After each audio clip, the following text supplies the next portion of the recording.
All right, my friends, I've had this video in the queue for a while. It was recommended to me, and then August told us that we have to watch this next because she knows everything. Anyway, it's called How SunnyV2 Ruined Video Essays. Interesting by Pinley or Pinley? Pinnell? Okay, let's not even worry about it. Let's just watch this. Let's watch it. We all love feeling smart. Let's start from the beginning. We all love feeling smart, or sapient, as I like to call it. But what if I told you that there are people out there who get off of that very feeling as a living, who just talk and talk and talk for hours on end, like a bunch of assholes? It sounds like you're attacking me. I'm feeling attacked right now. And make money off of it. I'm obviously talking about video essay channels, the backbone of society. Video essays are really big on YouTube at the moment, and have been for a while at this point for whatever topic or... Would you consider SunnyV2 a video essay? Is that how you would... I guess I just don't know. That's not how I would have defined it, but I guess I'm also an idiot, so who cares, right? Niche you might be interested in, there's probably some guy on the internet that has made a way too long video about it. You want to see a video the length of 3 feature films on Nikocado Avocado? Well, The Right Opinion has got you covered. You want to see a 2.5 hour long video on the... Hey. Don't go after my boy. Don't come after my boy, The Right Opinion, okay? Vampire Diaries. Well, Jenny Nicholson made the video right for you. Do you want to see a really good and intelligent and good award-winning analysis on the Mr. Beastification of YouTube? It's a genre on YouTube that I personally adore, and because of how wide the range of what a video essay can really be, it's been really fun to see the various ways that people manage to insert their own personality in whatever analysis they really want to make. These people spending sometimes months and months on end working on and researching the most obscure but interesting topics out there. It's super fun and interesting, and... with all that being said, where's Ryan Beard been with his, or their videos? What the fuck? You know, I'm waiting for our next Ryan Beard banger. Haven't seen it in a while. Kind of annoying, you know? Somebody complain. Somebody complain. And I'm not really alone in my enjoyment of this, since these videos cover a pretty wide range of topics. Yeah, I love video essays because I'm able to make them into content. Their viral potential is absolutely huge, with videos sometimes getting millions and millions of views, so that hard work can really pay off sometimes. But alongside the success of the more higher quality video essay channels, we've also seen something else, and that is the rise of the mass-produced, almost fast food chain-like video essay channels. You know what I forgot? This is gonna seem weird. I forgot about Internet J. Wait. What's he been doing in the wake of all this? I forgot all about him.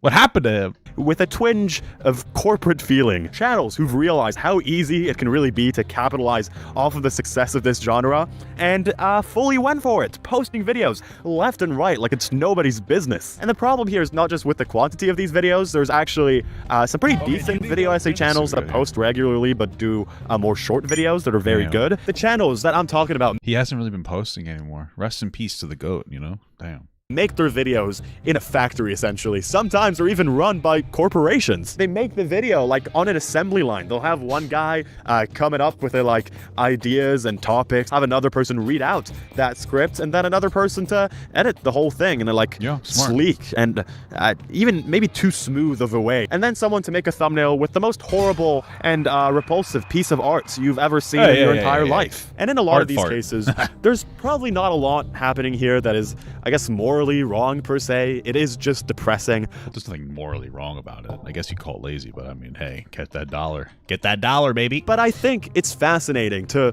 look into the eyes of this beast, this machine. Does creating video essays in that way, where you need to come up with groundbreaking, attention-grabbing takes on an almost daily basis, cause some sort of problem? Or am I just a dumb little whiny baby? In today's 5-hour-long video essay, we're gonna figure out exactly... This video is brought to you by my Patreon. If you want to support what I do over here, my Patreon link is in the description. You'll get an extra video off of it a month, and a Discord. I have a Discord where I talk to people. It's just a nice way to, you know, support what's going on here if you feel inclined to do so. So yeah, how about you check that out, huh? Part of the reason as to why this genre is as big as it is because of how broad the definition of what a video essay is can really be. There aren't any physical requirements for you to be able to call yourself a video essayist. You don't need a college degree. You don't need to have like a job in the field that you're talking about in advance. I mean, that's how it works for pretty much any YouTuber, I guess, unless you're a doctor tuber or something. But most people aren't really qualified to talk about any of the things that they talk about on the internet, which is cool, man. That's why I like it. It's fun. I used to clean up shit off of buses, so it's kind of I'm hitting the vibe. I'm hitting a straight vib right now, you know. You can just be some sort of, like, idiot, you know, some kind of dumbass. A video essayist can just be some person with a take, and potentially a good and profound one. Video essays can be long, they can be short, they can be about media, politics. Pickle Rick is a video essay, essentially any video that talks about like a subject with a script made in advance. Well, after doing a lot of thinking, I came to the realization that a lot of what defines these videos, besides all being, you know, a piece of content that talks about and analyzes a thing, the main component that really ties them all together is one of aesthetics. A vibe. A certain type of title and thumbnail that help indicate to you, the viewer, that you're about to watch some, you know, some smart shit. And there's a lot of ways to achieve this effect. Maybe use some slick editing, maybe use some fancy words like sapien, and, you know, just generally talking in a way that makes people believe that you're smarter. Or sapiener. And, you know, using these elements doesn't necessarily mean that the video that you're gonna make is bad. It's actually just like a common sort of bunch of common attributes to video essays. Since the qualifications for doing this job are essentially non-existent, a lot of these mass-produced video essay channels will essentially use these aesthetic elements as a way to make you think that what they're saying is a lot more profound than what it actually is. Let's talk about SunnyV2. A lot of people have already... There's the intro to the video. Got a lot of talking to get to that point, but hey, I'm just not an artist. I am what Illuminati would call an autist. Am I right, guys? Talked about his Mr. Beast Chris video and how insanely dumb it really is. The Chris Tyson. I mean, not for nothing, but this is a long time coming. Mr. Beast. SunnyV2's been dog shit for quite a while. I think I talked about multiple of his interactions were shit. His video on Only JS was shit. His video here was shit.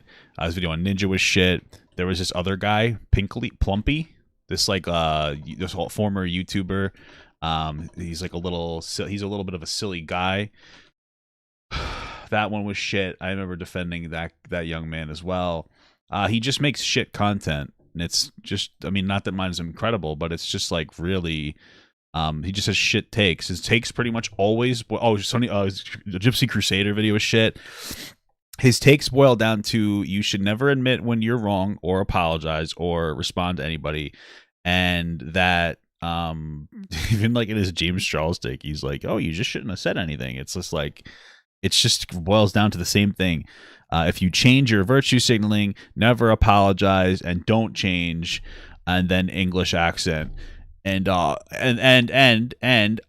can I get some Chinese? Oh, I love Chinese. Oh, I love Chinese.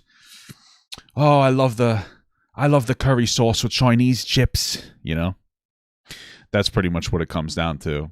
Oh, I love Chinese. Oh, it's so good. That's a new TikTok meme. So you'll be seeing that for the next week in my videos. Congratulations. I can't remember what the kid's name is. His name is Nippoli or something. I can't. I'm gonna find it. Oh yeah. Sleepy, Skeppy. Got it. Done. We finished it. Skeppy. It's Skeppy. Yeah. Okay. Rambled enough. Situation could become a complete disaster for Mr. Beast's brand. No. However, it may also provide some unique benefits. The video is incredibly invasive and weird. Chris, who works... Patrick CC's worse. I don't think that Patrick CC's worse. He just had a really worthless, dumb take on Bam Margera. Like irresponsibly stupid. Dumb fucking take on Bam Margera, where he pushed the idea that Bam Margera's family doesn't really love him, I guess, and was just trying to use him for money. Just like real dumb, shitty, dumb things to say. Has no understanding of substance abuse or anything, and like literally, Bam Margera has one of the best, like most well-documented like cases of him spiraling out of control. So like only an idiot would think that there was a magical conspiracy theory. It was just stupid. It was a dumb video, and it's irresponsible. And that's you know, a really bad video, but nobody really called him out on it because this internet is full of idiots that love conspiracy theories because they're dumb. People are dumb. A lot of dumb people, you know. I don't think Patrick CC's dumb. I think that video was dumb and irresponsible, and it's like one of the only, like, it's a topic that actually is important, not because of Bam Margera, but because it's a substance abuse topic, and he got it so wrong. This is so wrong, and I think it's dangerous because right now, you know, Bam is still going through his issues, and now there's an entire legion of people, of idiots online who are justifying Bam's shit behavior that is hurting his child, and part of that is when you have irresponsible content creators like Patrick CC push stupid conspiracies that like Bam's not actually a drug addict or whatever based take that he had. You know, I guess he's never met a drug addict or somebody that like really struggles. It's horrible. It's harsh. It's terrible. I feel bad for the kid, and like that was a really irresponsible take. Which for me will reflect poorly on him forever in my mind because it's just so bad. You know, stick to talking about poops and farts and Nadia cheating on video games because, frankly, I mean, it's a pretty loaded topics. So, with or for the Mr. Beast channel has decided to come out as trans. Something that's well within his right to do. As life decisions go, this isn't really something that's any of SunnyV2's concern, but the way that the video decides to focus on things is incredibly weird. So let's begin by going over the drama before explaining exactly how this will impact the Mr. Beast channel. Looking at this, who cares? It really doesn't matter. Mr. Beast's friend came out as trans, okay? And the only real thing we have to be worried about is if there's going to be an OnlyFans released, okay? Because I'm curious for content, of course. Just curious, bro. Shut the fuck up. Don't judge me. Whole thing of like just Chris being open about who he is as a Mr. Beast related business decision is Mr. Boyce. Freak shit. It's some freak shit, honestly. He tries to like at some point analyze Chris's marriage. He is quite literally talking about Chris's life as if he's a character in a TV show. And if we've learned anything from Hollywood in recent years, it's that adding over-the-top LGBT characters for the sake of relatability rarely works as intended and is often— What a stupid thing that he said. What a dumb thing to say, as if this was some kind of a magical, like, thing.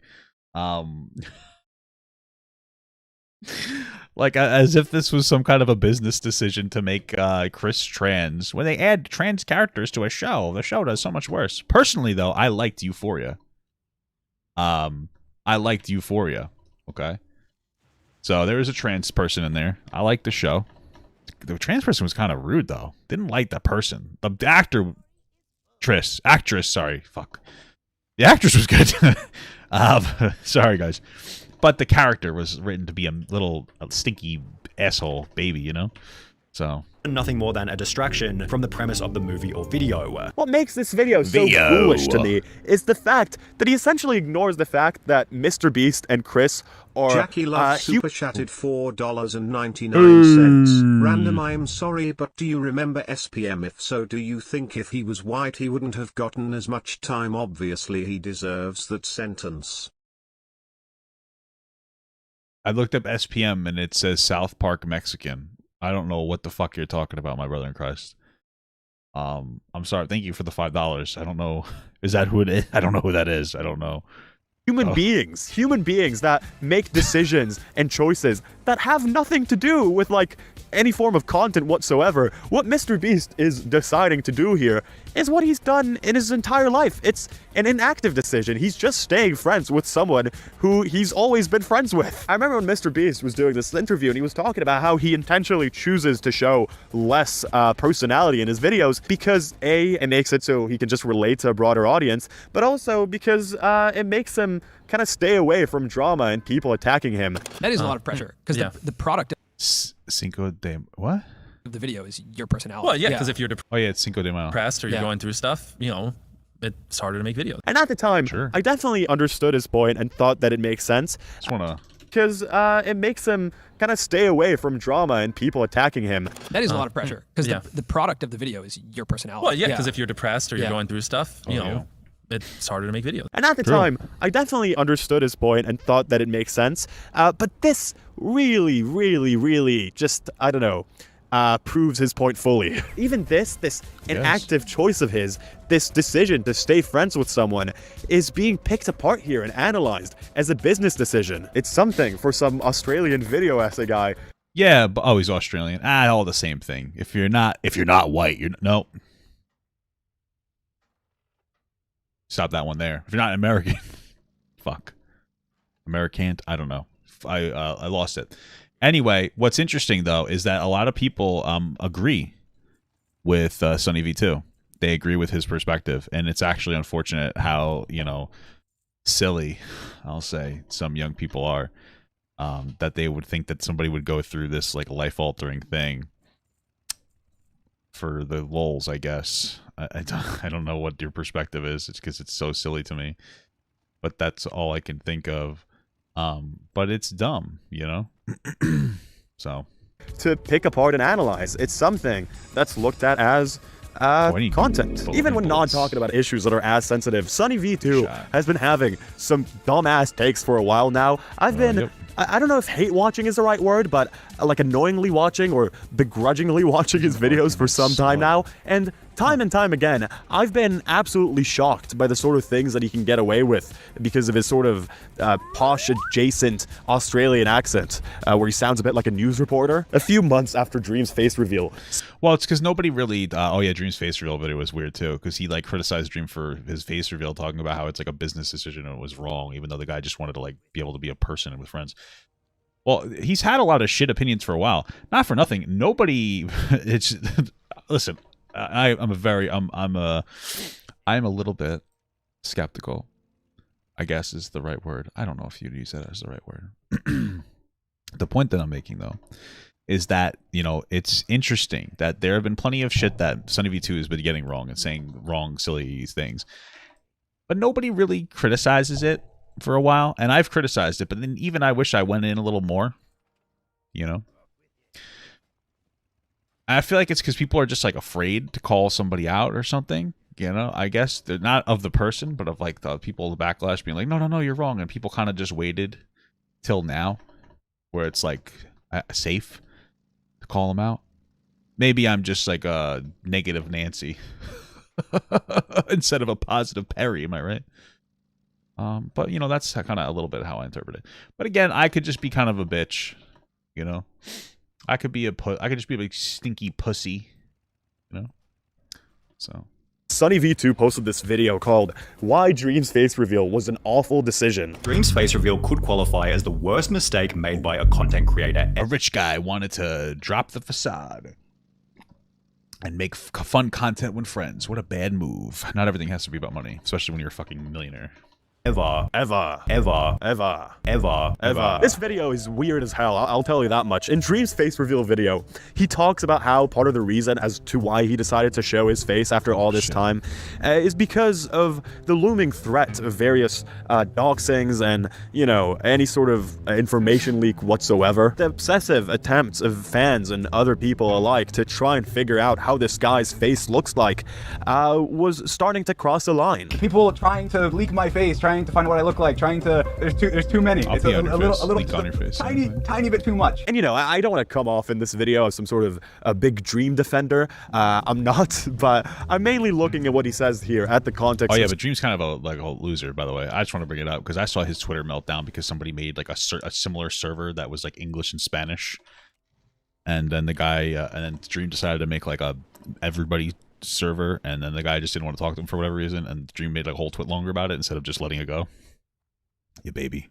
Sunny's video, and what he says makes a lot of sense, right? It makes sense to not want to be doxxed. That doesn't seem like a lot of fun. This is an actual real threat to him and his loved ones, something real to worry about. There are more than enough cases of fans swarming private houses of people, or even like haters and stuff, and worse, SWAT teams coming to people's houses, breaking them down, terrifying and traumatizing the people that live inside of them.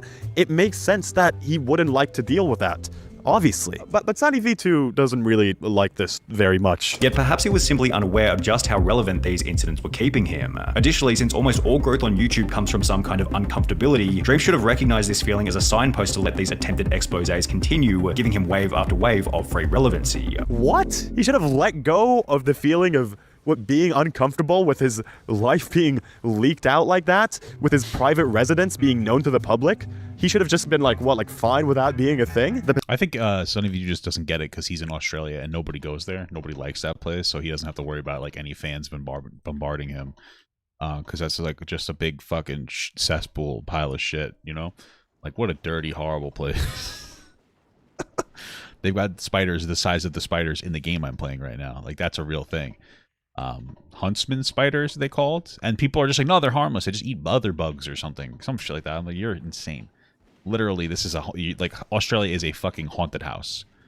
Like, Australia is where I would go if I ever thought that something from Harry Potter existed.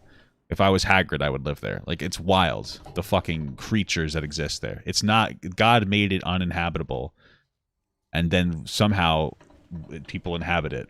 It's wild. Potential of having a home invasion or getting swatted for what? For clout? Because these attempts at his invasion of privacy can be, like, reported on and go viral? That seems like a good excuse for that. Are you crazy? SunnyV2 is showing on screen Dream's actual doxing information that random people have leaked online. I decided to blur it, but I mean, this is again an actual real threat, something for you to really worry about. It's not that Sunny is giving a counter argument to what Dream is saying. He's not saying that, you know, maybe face revealing won't change the doxing situation all that much. Maybe it'll make it even worse. That's an actual fair argument that you might bring up and saying why face revealing is a bad idea. And that would be fair enough. But that's not what he's doing. He accepts Dream's concerns. He agrees that they're a real thing. But he tells him to ignore them, because making money is more important than that. In the world of SunnyV2's videos, no decision can be made to just better your own personal life. Everything has to be done with the context of content, as a calculated move to feed the algorithm, which explain why his videos feel like they were made by a cold-hearted robot. Throughout the entire video, Sunny talks in a really authoritative tone. I mean, the video in itself is called Why Dream's Face Reveal Was an Awful Decision. He presents it as if the decision has already proven itself as being bad, but it's important to state that this was posted like in between when Dream face revealed and when Dream released his next video. At the time of Sunny releasing that video, yeah, and this wasn't a video like with about his friends when Dream face revealed and when Dream. Yeah, it looks like that's a video about like his friends. Like he just wanted to take a shift towards hanging out with his friends. Because I remember that being a pretty big part of it too, where he really just wanted to be able to make different content. Now that he's getting older, and a little more mature. Well, not mature, of course, because, you know, he's a Minecrafter, but, you know. Dream released his next video. At the time of Sunny releasing that video, he actually didn't really know if Dream's face reveal was a bad idea or not. He just knew that the idea of saying that would drive clicks to his video. Yes, his next upload did actually get a lot less views than he usually does, but that could just be attributed to the fact that Dream has just quit the one series that was really successful. Hey, I'll take that 6 million views. For him. In general, if you really want to look at the lesson here from Dream's decline in views, it's don't just have... After I make 1 million views on a video, guys, don't worry, I'll reveal the gut. It'll be fine. Have one idea, you know? Don't just do one idea for like... You should probably have like at least 2 or 3 more ideas. Even way before the face reveal, every time Dream tried to like kind of stray away from making those Hunter versus Speedrunner videos, it would get way less views, even in like a normal Minecraft video. It makes a lot of sense. There's more Minecrafters now, so it makes sense. A lot more pedophiles out there, guys. But no, there's more Minecraft people out there, so it makes sense that in a saturated market, he might just make less views. It just is what it is. Who cares? But his views are still fucking insane, so who cares? And that a video that's just like a vlog of Dream and a bunch of people and Mr. Beast going through Antarctica, it makes sense that it won't do as well. His Minecraft audience is just not as interested in that. Not to mention that Minecraft videos have been getting a lot less views this year because, you know, lockdown's over. Kids are back in school. But that sort of normal explanation is not enough for SunnyV2. He needs to create some sort of weird lesson here, some sort of cautionary tale.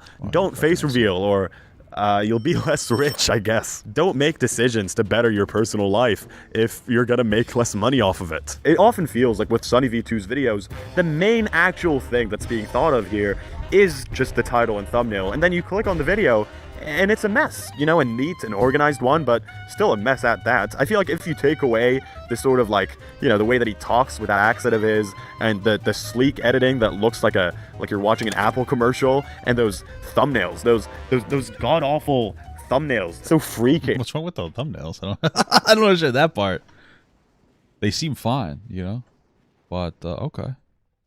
I mean, I'm a fan of them. Internet J was, remember when he stole them? He should have just kept using them. Like, who gives a shit? You know what I mean? Who gives a fuck? Got upset. Oh, somebody criticized me. Oh, I'm not going to use those thumbnails anymore. Why? Who gives a dang, dude? and made out of plastic. I know it's bad to make fun of like a person's art, but these look like NFTs. This looks like pure ass. Because I guess it's essentially traced over the original pictures, but like it looks in the sort of it makes looks like, I don't know, maybe it's AI generated or something. Do you think that SunnyV2 doesn't write his own stuff? Like, how do you think that actually works? 'Cause I feel like he does, right? I mean, maybe I'm wrong. It's a month. That doesn't seem like it would be. Wow, I just took a nail on that. It doesn't seem like it would be like the most difficult thing in the world to make. But okay, whatever. Pop art. Is pop art the word that I'm thinking of here? It looks like ass. That's all I'm trying to say, really. All of this is here to sell you the allure, the idea that something substantial and meaningful is about to be said here. That's why with every SunnyV2 upload, you'll get like 1 billion people reacting to that thing, mouth open, as this guy says one of the dumbest takes I've ever. True. Okay, gotta make that money, baby. I'll still react to it. You know what I mean? Gotta get that $2. Love super chatted $1.99. Does your wife like any video games or play with you? She really wants me to hook up like the Switch and play video games with her really badly. So I probably should do that, huh? Heard of my entire life. The video in itself is nothing but an afterthought, something to justify the title and thumbnail that he picked. In reality, after you click on one of these videos, the guy could essentially still say whatever he wants and get this. I mean, I kind of get what you're saying. The guy's saying, but it's like weird and silly because his point is that SunnyV2 figures out a topic and like a narrative he wants and a thumbnail and then makes the video. And it's like, don't we all though? Don't we all kind of do that a little bit to an extent? You know, you have like a topic that you have in mind, and then after you'll make a video about a topic, and then you'll make a thumbnail. And like, but maybe you have the title pre-set out. My understanding from watching Mr. Beast talk about stuff, you know, Lex Friedman and everything, because I'm a weirdo. He talks about how like he doesn't even make a video unless he has the thumbnail done. So this is pretty much the same thing to an extent that, what is his name? So Mr. Beast, Mr. Beast does. So like it's a weird criticism. Savage Gamer 2 super chatted $2. Can you watch Saint and Sinner versus the Queen Maker? Maybe. I'll take a look in a sec. But this isn't really like a criticism. It's kind of a, I guess it's an observation. It's just kind of normal. Like, it's like, yeah, but it's not really much of a criticism. Okay. Same amount of views because the aesthetic does such a good job of selling you the whole thing. The need to feed this beast called the algorithm doesn't just... This video's 3 hours long. You recommended to me. That's fucking insane. I don't know if I could ever watch that.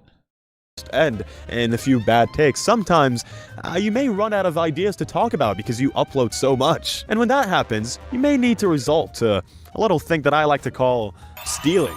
A few months ago, a YouTuber called The Asher Show made a video about a channel called Anna Oop, a video essay slash T channel slash content farm channel, posting videos every single day. Anna Oop's channel is absolutely huge with over 2 million subscribers. And most of their content is like drama related stuff. Zendaya called out for forcing her stylist to quit. Charlie D'Amelio cheats on Landon with mystery guy. Nessa Barrett. Sounds like riveting content, bro. Oh, damn.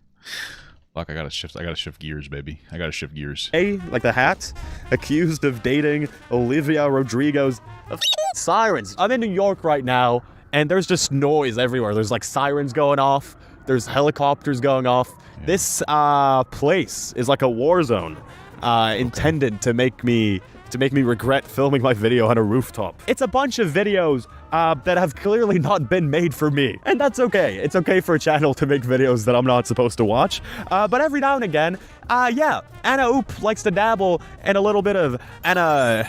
Poop. I was trying to think of a pun. She dabbles in stealing. Like Asher's... Oh, okay. How does it stealing? I don't understand that. Why was her content stealing? Says in his video, it makes sense for multiple people to come up with a video on the same topic. I'm sure that's something that I've done in the past as well. We all get the same news cycle. Why is she stealing? What the fuck? We see the same trending topics on Twitter, and we decide to make videos based on those topics. Sometimes you might scroll on your homepage on YouTube and see a video idea that you want to do yourself. But you come up with your own title, you come up with your own video idea, and you add something different. And most importantly, you credit the person that you may have taken it from. But you shouldn't just Taking what from? The video idea? Why? Why would you do that if you're covering mainstream news? I don't understand. I don't know what you mean. I'm so confused. To fully like rip off a guy. How is she ripping people off? If you end up finding yourself taking inspiration from someone, which is, you know, absolutely fine, by the way, the least you can do is maybe, I don't know, credit the guy, do something. I'm not understanding what's happening. What would she credit? What's it's just dumb fucking like breaking news about Kim Kardashian stealing from her sister. Who's to credit? Kim Kardashian. I'm so confused. Am I missing something here? Am I an idiot? Kardashian is back at it again. Oh, didn't mean Kim Kardashian is back at it again. Incredible. Okay. Something like that. I feel like that should be kind of like common courtesy with YouTubers, which, you know, in SunnyV2's defense, that is something that he's done in the past, and Anna has at times as well, but mostly hasn't. Her level of ripping someone off should be studied in universities. She'll essentially like fully rip off some talking points for people, like word to word, and then also like not leave it at that. She'll steal the thumbnail as well. This is my thumbnail. You can obviously see where Anna Oop got the idea for the thumbnail from. It's definitely mine. Oh, okay. Sure, I guess. Who's the guy on the left? I'm a little confused. If you watch the video, the content is almost... It's like I did all of the research for her video and she just reskinned it for her channel. And you know, the goal of doing that is... Yeah, don't reskin it, guys. What you should do instead is react to it. It's better. Is kind of crazy, you know? Throughout Asher's video, you can see time and time again Anna Oop doing that sort of thing, stealing the video, the title, and the thumbnail, and then also just profiting off of it like crazy because the channel is huge. And she, or the company that's behind this channel, know that they can get away with that sort of thing. And there's something about that that's incredibly frustrating. April 20th, 2021, I made a video called Meet the Biggest Man Who Would Steal... Yeah, new main, I remember him. I remember that guy. Other people's videos. Sound familiar? 9 months later, the most disgusting guy on TikTok. Anna Oop. Original copy, the guy's in the middle. Original copy, the guy's in the middle. I mean, that doesn't look like a copy to me. The other one, it made sense. It was like the same thing, but those are just... This is... Guy on TikTok. Anna Oop. Like the one they showed before? Okay, yeah, I get that. This one... Original. This is not that... This is different enough to me. The guy in the middle and then two people... Copy, the guy's in the middle. Original. Okay, this is... what... Those are different enough. Like, that would be... okay. Those are different enough. It's not that big of a deal. The other one, I agreed. But this one, I think you're reaching a little bit. Okay. No copy, the guy's in the middle. People are praising Anna Oop in the comments. I love your videos. Keep up the good work. Yeah, Thank you, Anna, for this vid. As a content creator, what are you really supposed to do here? You're going up against a massive company, a content farm, a factory. When what a channel does is just push out content again and again and again to feed this sort of machine, no matter what, who gives a shit about what they're stealing from? They're just gonna do it because they need to keep going. Asher is probably just one example out of many that have experienced a very similar thing. If not by Anna Oop, then by another one of these sort of content farmy sort of channel. Standing in front of this machine, this beast, can make you feel helpless, tiny. And if you can't really beat them, Mr. Beast, why not join them? Jake Tran and Illuminati, yeah, I think that's how I'm supposed to say it, are two... Oh shit, we got the predictor. We got the predictor, dude. Isn't that... Wait, did he get it before? Oh, is this 2 days old? Oh, okay. I thought he predicted the Illuminati drama. YouTubers that seemingly content farmified their channel, each one posting a billion video essays a week. Illuminati is now posting, I think, a video essay every single day. It's kind of crazy. I didn't used to watch Illuminati, so I'm not going to focus on that channel, but with Jake Tran specifically, I remember a bunch of his videos showing up in my feed, and they were pretty cool. He a lot of times had some pretty meaningful stuff to say. A lot of videos had some pretty, you know, interesting lessons about like really bad businesses. He was talking about a bunch of things that should be called out, the lengths that evil businesses could go just to make a quick buck.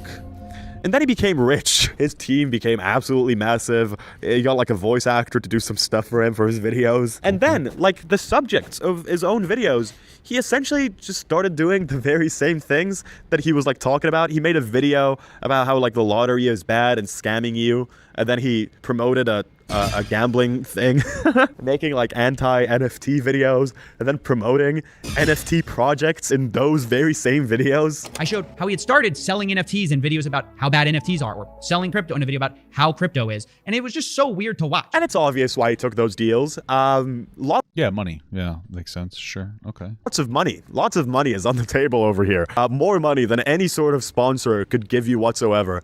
These goddamn crypto projects just throw out cash willy-nilly, probably offering him like hundreds of thousands of dollars, an amount of money that I guess is hard to say no to, even if you're a millionaire. But even with that being the case, you know, you'd think that he'd have some shame about it. But his response to all of that was worse. Well, what did you expect out of a channel that teaches you to be evil? I do really appreciate the honesty of this. But on the other, much more important hand, So, I don't know. I guess this guy seems like a hypocrite, but all this is, I thought this was about SunnyV2. This is like, most of this is just complaining about a couple of other people who are lazy. Same, right? Okay. But what the fuck's happening here? I'm not trying to be rude or anything, but I thought this was going to be like a thoughtful video essay, but it's just kind of,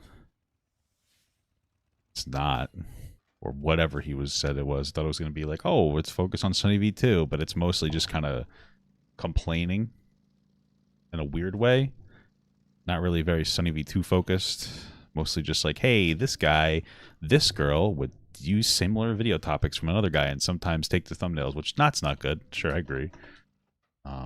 Okay. This guy used to make good content that was more thoughtful and interesting. Okay. And now, and said NFTs were bad, and now he's making his own. Oh, yeah. Okay. Like, that's something. I don't know. Maybe I'm just being a pussy or something, but whatever. You're kind of admitting that you don't care if your audience gets scammed by you, which it seems really wrong. He then added that every sponsor on this channel helps fund this channel so we can help upping the quality and quantity. You're not going to be the right fit for every sponsor on this channel, and that's okay. So if you don't like the sponsors... Also, I will say that this video is called SunnyV2, how SunnyV2 ruined video essays, and you haven't really proved that.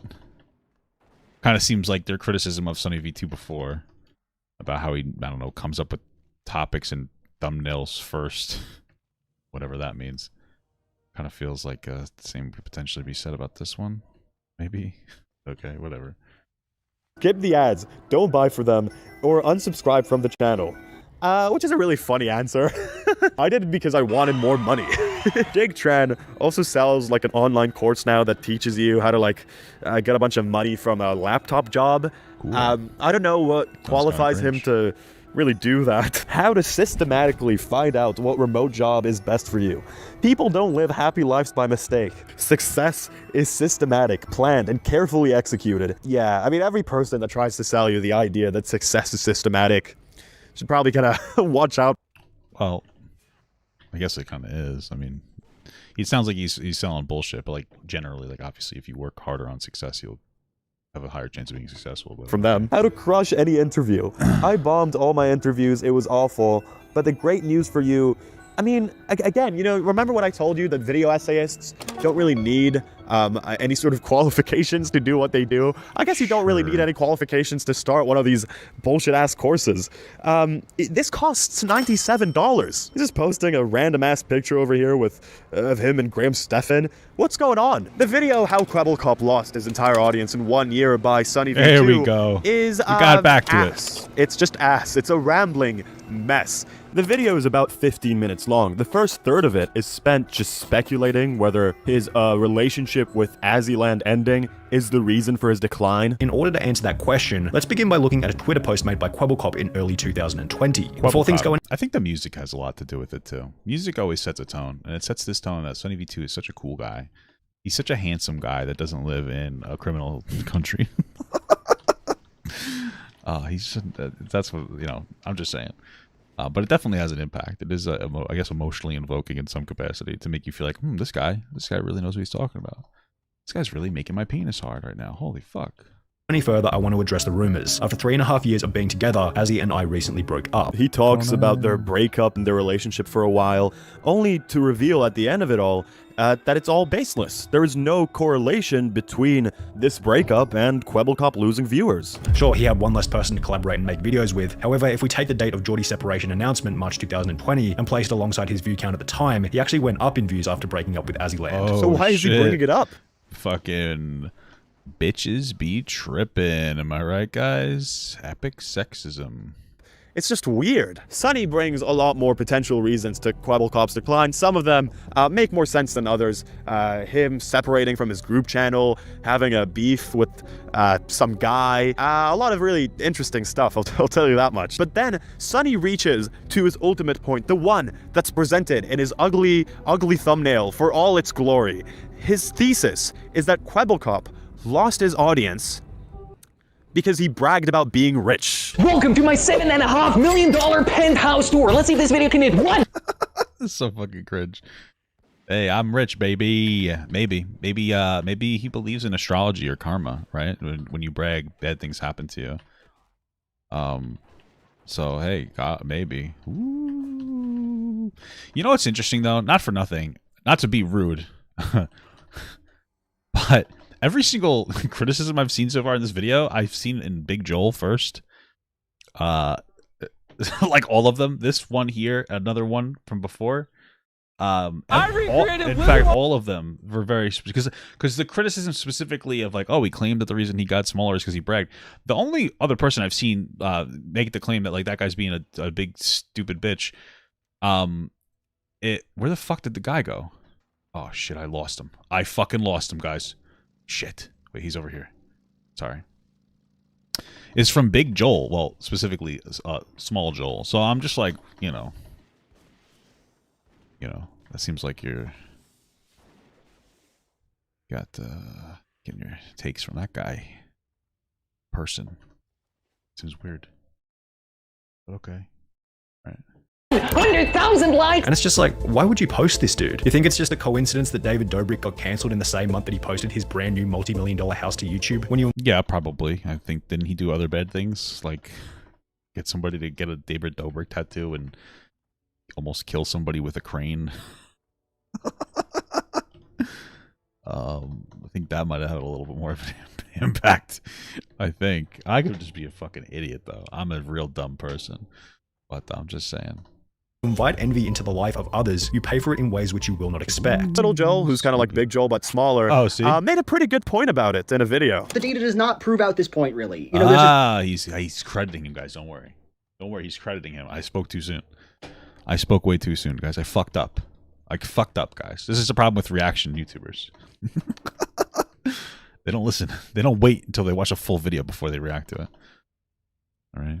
That's the problem with us fucking pieces of shit. The trend in Kwebbelkop's views, they've been declining for a pretty long time, and it's not like the month that he released these 3 videos changed everything for him, you know, ruined his career. It's kind of just been a slow decline. 1, Kwebbelkop is doing worse than he used to. 2, he did a thing that SunnyV2 and that I don't like. He bragged about his wealth. What you can do with that is just kind of make a connection. What if the reason why Kwebbelkop's not doing that well is the fact that he's doing something that I don't like? You don't really need evidence to support that conclusion. It's sort of evidences itself. The reality of the situation is lots of things happen in the world. YouTubers are not successful forever. They do better, they do worse. To generate some causal relationship between their being problematic in some way and them not doing well, what it serves to do is kind of give us the fantasy of control, right? It gives us this sort of moralistic fantasy that negative actions are getting punished and people get their due. It speaks, I think, to a desire to make the universe make sense. And I think that's a really interesting... He played like the whole video. Little Joel only makes like minute-long videos. Good point. It's why I decided to leave it in this video, mainly in full, to kind of speak for itself. But I also think that Big Joel is kind of missing something here. I don't... Well, that was Little Joel, you fucking asshole, so you're wrong. Think that SunnyV2 says what he says at the end of that video in a sort of attempt to figure out the universe. I don't believe that SunnyV2 really cares about that, at least in the context of his videos. Well, no, he's just saying that SunnyV2 feels like he's a moral arbiter, and that is one of SunnyV2's morals, is not to brag about your success. And since every other video is SunnyV2, even by your admission, you know, projecting his moral code onto other people. You know, with Mr. Beast, for instance, about how, you know, transitioning was a bad boy thing. Yeah, no, it adds up. Makes perfect sense to me. So I don't know him in real life. This all comes down to what we talked about at the beginning, that Sunny's videos are mainly an afterthought to his title and thumbnail. That's why I don't get that. I don't understand that criticism. I don't understand that. It's an afterthought to his title and his thumbnail. I'm a reaction person, so I do different stuff. But like generally, I imagine you're like, oh, what's the topic I'm gonna make? Okay, let's say you're a normal YouTuber that puts work into your content. Right, you're gonna come up with a topic, and then you're probably going to have a title to that. Maybe you have it in mind, right? Like, oh, I'm gonna talk about SunnyV2 today, and I'm probably gonna call it "How SunnyV2 Ruined Video Essays." Awesome. Maybe you'd make the thumbnail next. Doubtful. I don't really know why you'd even claim that. And then you make a video based on the narrative that you're already going to promote, right? I do it a little backwards because I react to other people's videos. So, I mean, usually I'm pretty... But this just seems like a really weird point. Papa, he means that he has an idea, then doesn't change his ideas after doing research. Oh, I guess. It doesn't really seem like that's his criticism, but I guess that makes sense. Isn't that how everybody operates? I guess not. Okay. Oh, okay. He basically says he puts everything into the thumbnail and title, but doesn't put anything on the script. I guess that makes sense. Okay, I guess. I'm not really getting that out of this, but maybe I'm just a fucking idiot. Okay. Sure. Gotcha. I guess that makes sense. Okay.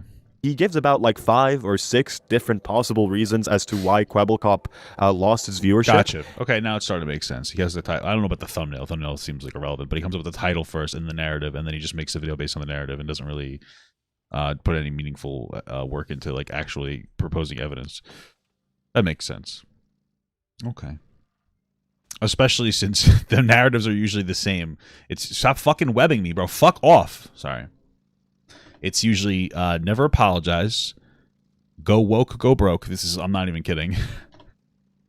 Don't brag or you're a bad guy. Don't make yourself happy. Money matters the most. This is it. This is all SunnyV2 videos are. Okay, don't be woke. Don't apologize. Don't respond to criticism. Don't do things that make you happy if you'll lose money, even if you're a millionaire.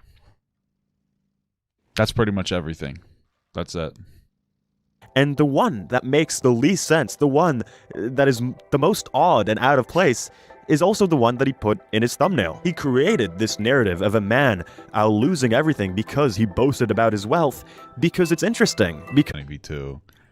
I don't know, maybe this is like a bad criticism, but it seems like he picks targets that probably won't say anything back to him.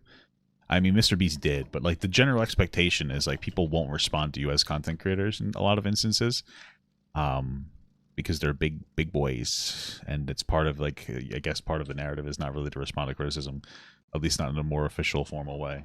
Fortunately, I guess, but Mr. Beast decided to respond, but that could be wrong. That's the actual dangerous thing here. Twisting human life so it fits. You're getting the point, he's ruining a generation by putting in brainless content. But that's the problem with that is that isn't that just what YouTube is? It's a bunch of brainless fucking content with no soul. Like, I feel like SunnyV2 isn't really changing anything. That's what's been happening for the longest time. I mean, like, there's very few thoughtful channels that are actually intelligent. I feel like this spot here is just very, like, this is just how it is. It's, I don't know. That's all I've seen. Bro, give me the quest, pussy. All right. So I guess though it's a nice title. I don't see him ruining anything. I just see this being ruined by this. I mean, I don't have very high expectations for video essay bullshit. It's the narrative of something like a TV show. It's essentially what he did with Chris, Mr. Beast, or Dream. He puts everything into a clear narrative for us to follow, a distinct black and white sort of situation, a good deed and a bad deed. And I feel like when you alter and twist reality in that way, you end up losing a lot of very important things that I really appreciate in a lot of these sort of videos.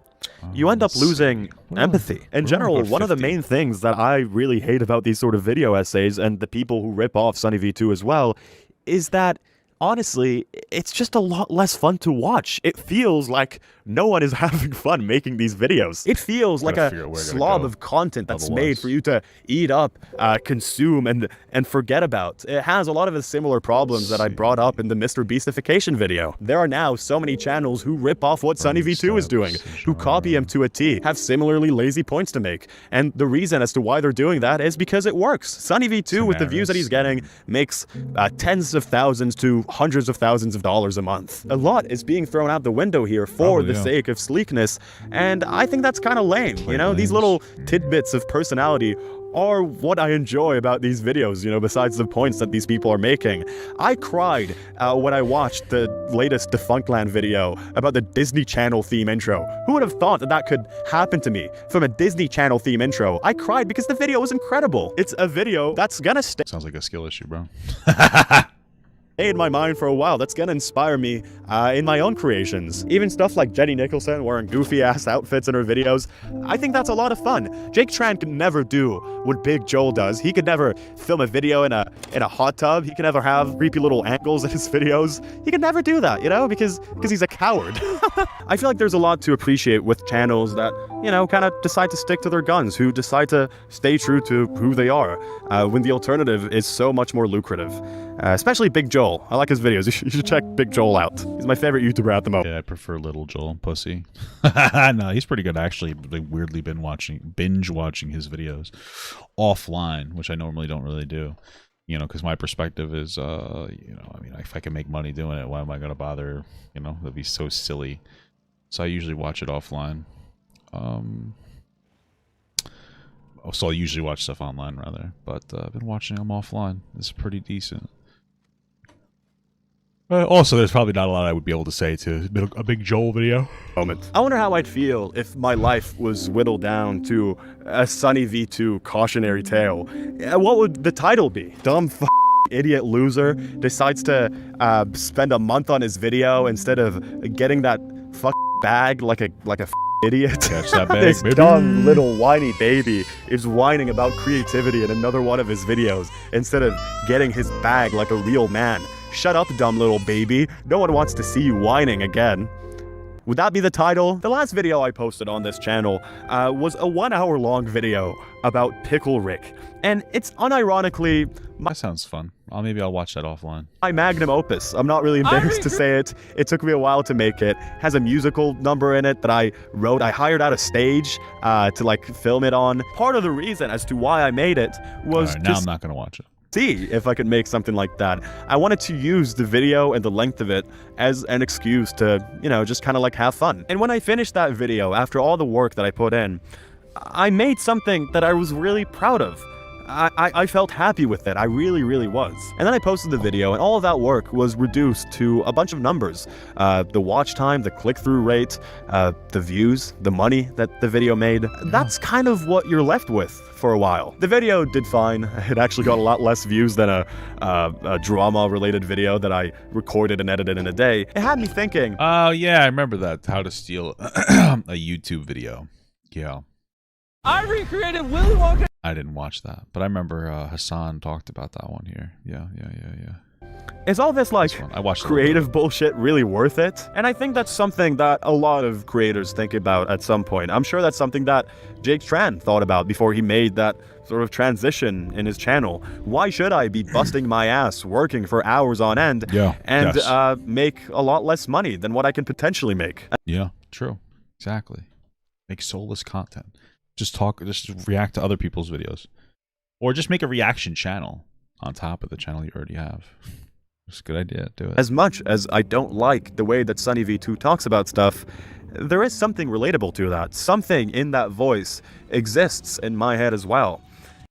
I don't think that the ease of use of, I don't think that the ease of creation of SunnyV2's content is really the biggest criticism here. I think really it's just he has shit opinions. He's just an idiot with bad opinions. That's it. You know what I mean? Like, he just sucks. He has a bad, like, his perspective is very like one-dimensional. It's not very fleshed out. There's no real thought to it. He could probably still pump out videos if he sat down and thought for a minute, like, is what I'm saying stupid? You know, But I think that's why people gravitate towards him, because he makes very broad, like he makes very heavy assertions, regardless of whether or not they're true. People resonate, I guess, with somebody who has a firm opinion. And then also he kind of he makes it very digestible by making it very short with some fun music and a cool thumbnail, artistic stuff, you know. This idea of, you know, what's stopping me? The whole thing got me thinking that maybe it's time for me to sell out a little bit. Evil Pinwheel. I want pizza now. Okay, cool video.